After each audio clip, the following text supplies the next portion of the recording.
DPR করে দিচ্ছেন soil test না করে, অর্থাৎ যখন পাইপটা যাচ্ছে দেখছেন ওখানে জল অ্যাভেলেবেল নয়, তাহলে আপনি ডিপিআরটা করলেন কি করে? তাদের বিরুদ্ধে এসটিএফ কে দায়িত্ব দেওয়া হয়েছে, ডিজির নেতৃত্বে এটা হবে। সেই সব কন্ট্রাক্টরদের বিরুদ্ধে পানিশমেন্ট মূলক ব্যবস্থা নেওয়া হবে। কেন তারা উইদাউট সার্ভে, যেখানে জল অ্যাভেলেবেল নয়, কেন করেছেন, কার স্বার্থে কেন করেছেন সেটা আমরা জানতে চাই। তদন্ত প্রমাণ হলে সে যত বড়ই কেউ হোক না কেন, law will take its own course. এইটার জন্যই আজকে এই মিটিংটা ছিল। জল বাড়িতে বাড়িতে মানুষের পৌঁছে দেওয়ার জন্য জমি আমরা আমাদের টাকা দিয়ে কিনেছি, 25% ক্যাশ মানি দিয়ে আমরা, প্লাস আমরা মেনটেনেন্সও আমরা করি। আর ইলেকশনের সময় बीजेपी प्रचार करे घर घर में पानी हमने दे दिया, लेकिन आपने क्या दिया? आपने हमारा जीएसटी से जो रुपया लेता है 25% दिया, लेकिन 75% हमको करना पड़ता है। और चुनाव का टाइम में जुमला होता है, जुमला, এটা ঠিক নয়। ঘরে ঘরে পানীয় জল পৌঁছে দেওয়ার দায়িত্ব পশ্চিমবঙ্গ সরকারের। জমি পশ্চিমবঙ্গ সরকার দেয়, জল পৌঁছে দেয় পশ্চিমবঙ্গ সরকার, মেনটেনেন্স করে পশ্চিমবঙ্গ সরকার। অর্থাৎ 100%-এর মধ্যে সব টাকাটা মিলিয়ে যদি দেখেন তাহলে 70-80% নয়, 90% টাকা আমাদের খরচা হবে। গর্বের সংবিধানের মানে 75 বছর কমপ্লিট হল এবং বাবা সাহেব আম্বেদকরের ছবি এবং কনস্টিটিউশনকে সামনে রেখে একটা ইম্পর্টেন্ট সাবজেক্ট নিয়ে আজকে আমরা আলোচনা করলাম। ভার্চুয়ালি সব ডিএমরা ছিলেন এবং লাইন ডিপার্টমেন্টের, পিএইচই ডিপার্টমেন্টের ইঞ্জিনিয়াররা এবং অফিসাররা ছিলেন। এখানেও আপনারা দেখতে পাচ্ছেন পিএইচই জল যাতে মানুষের কাছে পৌঁছায়। আমাদের কাছে আমি একটা সার্ভে করে দেখেছি, অনেক কমপ্লেন আছে, অনেক জায়গায় পাইপ গেছে জল যায়নি। তার কারণ হচ্ছে যে ডিপিআরটা করেছে সয়েল টেস্ট না করেই করেছে, ফলে সোর্স অফ ওয়াটার সেখানে পাওয়া যায়নি। এক্ষেত্রে আমি বলবো সিএসকে দায়িত্ব দেওয়া হয়েছে, আগামী সোমবারের মধ্যে টোটাল এটাকে এফেক্টিভনেসটাকে নিয়ে আসবে, কোঅপারেশন করে, যারা কোঅপারেশন করে কাজ করবে তাদের দিয়ে কাজটা করাবে। ডিএম, বিডিও, পঞ্চায়েত সমিতি, জেলা পরিষদ, এসডিও, তাদের সবাইকে সাথে নিয়ে কাজটা করবে। অনেক জায়গায় ডিপিআর করা হয়েছে, হয়তো পরে দেখা গেছে সার্ভে করে সেখানে সোর্স অফ ওয়াটার নেই। সেসব ক্ষেত্রে আমি বলবো যেখানে সোর্স অফ ওয়াটার পাওয়া যাবে, যদিও সে গ্রামের লোকেরা চাইবে না তার পাইপটা সরানো হোক, দরকার দূর থেকে পাইপটা লাগিয়ে সোর্স অফ ওয়াটারটাকে তোমাকে কমিউনিকেট করতে হবে, কিভাবে পাওয়া যায় সেটা দেখতে হবে, জলের কোয়ালিটি দেখতে হবে। এবং অলরেডি যদিও আমার কাছে অফিসিয়াল রিপোর্ট আছে, বাট আমি এটাকে ভেরিফাই করতে বলছি যে 75% ভিলেজ এরিয়া এবং 73% মিউনিসিপ্যালিটি এরিয়ায়, কর্পোরেশন এরিয়ায় জল পৌঁছে গেছে। নিশ্চয়ই অনেক জায়গায় পৌঁছেছে, কিন্তু অনেক জায়গায় পৌঁছায়নি। এটা আমি নিশ্চয়ই আবার ভেরিফাই করতে বলছি। পাইপ দেওয়া মানে জল পৌঁছানো নয়, যতক্ষণ পর্যন্ত নল দিয়ে জলটা না পড়ছে।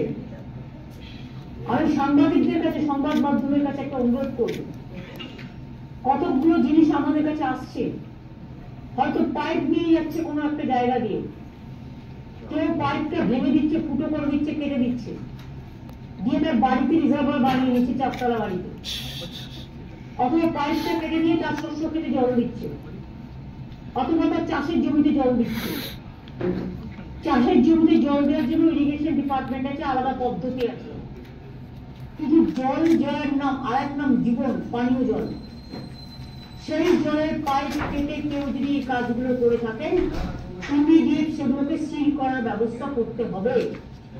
তার কারণ যারা এই জলের পাইপটা কাটছে বুঝতে পারছেন না যে কোনো সময় বড় অঘটন হয়ে যেতে পারে একদিকে, আর একদিকে যাদের পাওয়ার কথা তারা বঞ্চিত হচ্ছে because of some individual person. আর একটা কথা আমি বলবো, কেউ কেউ এই পিএইচই পাইপ নিয়ে যেতে স্থানীয়ভাবে বিরোধিতা করছেন।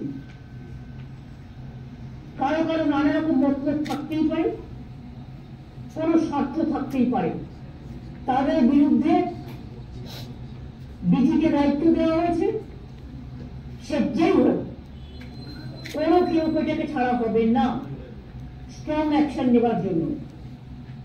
জল নিয়ে যাওয়াটাকে বাধা দিতে কেউ পারে না, এবং জলটার জন্য অলরেডি আমরা পশ্চিমবঙ্গ সরকার 55,000 কোটি টাকা খরচা করেছি, এবং এরপর আরো 66,000 কোটি টাকা আমাদের হাতে আছে। তার কারণ বাকি আছে এখনো 1,75 লক্ষ মানুষের বাড়িতে পৌঁছানো। সেটার জন্য একটা টার্গেট আমরা দিয়েছি, এবং এটা নিয়ে কন্টিনিউয়াস মনিটরিং এখন ডিপার্টমেন্ট যেমন করবে, চিফ সেক্রেটারি নিজে করবে, ডিজিও তার সাথে থাকবে, গ্রুপ অফ মিনিস্টার্স টিম থাকবে, এবং finance department, land department, irrigation ডিপার্টমেন্টও থাকবে, দরকার পঞ্চায়েত ডিপার্টমেন্টও থাকবে। যারা এটা কেটে চাষের জন্য জল নিয়ে যাচ্ছে, আমি এগ্রিকালচার ডিপার্টমেন্টকে বলবো, এটা ইরিগেশনকে বলবো, তারা অন্য ব্যবস্থা করবে। এই জলের পাইপ কাটা যাবে না।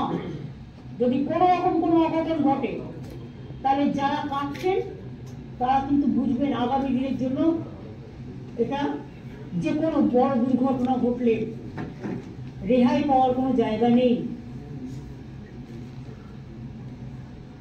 দ্বিতীয়ত, জলের পাইপ নেওয়ার জন্য কেউ বাধা দেবেন না। আমার পঞ্চায়েত এরিয়া দিয়ে নিয়ে যাচ্ছে, সুতরাং আমাকে এটা দিতে হবে না, হবে না। আপনার পঞ্চায়েত এরিয়া দিয়ে নিয়ে যেতে হচ্ছে, তার কারণ আপনি মানুষের কাছে দায়বদ্ধ পানীয় জল পৌঁছে দেওয়ার জন্য। কাজেই কোনো অধিকার কোনো পঞ্চায়েতের নেই বা কোনো ইন্ডিভিজুয়ালের কোনো জায়গায় যে আমি এটা পৌঁছাতে দেব না। পৌঁছে দিতে হবে, আর তা না হলে লোকাল লেভেলেও যদি কেউ মনে করে কাউকে ম্যানেজ করে নিজেদের ম্যানেজ করবে, এটা হবে না। সে A to Z যেই হোক, তাদের বিরুদ্ধে স্ট্রং অ্যাকশন নেওয়া হবে। এবং পিএইচই এতদিন বলেনি, তাদের অফিসার্স কম আছে, তাদের ইঞ্জিনিয়ারের সংখ্যা কম আছে। এটা আমরা আগে জানলে, পিডব্লিউডি অনেক ইঞ্জিনিয়ার আছে যাদের কাছে হয়তো হাতে কাজ নেই, পিডব্লিউডি মিনিস্টার বললেন, এবং HRDC অনেক ইঞ্জিনিয়ার আছে যাদের কাছে উপযুক্ত কাজ নেই, তাদের কাজে লাগানো যেতে পারে। এছাড়াও আরো যেখানে যেখানে ইঞ্জিনিয়ারদের কাজ নেই অথচ বসে আছে, বা ভালো ইঞ্জিনিয়ার বাজারে অ্যাভেলেবেল আছে, ম্যান পাওয়ার দরকার হলে বাড়াতে হবে। সরকারিভাবে রিক্রুটমেন্ট করতে গেলে তার প্রসেসে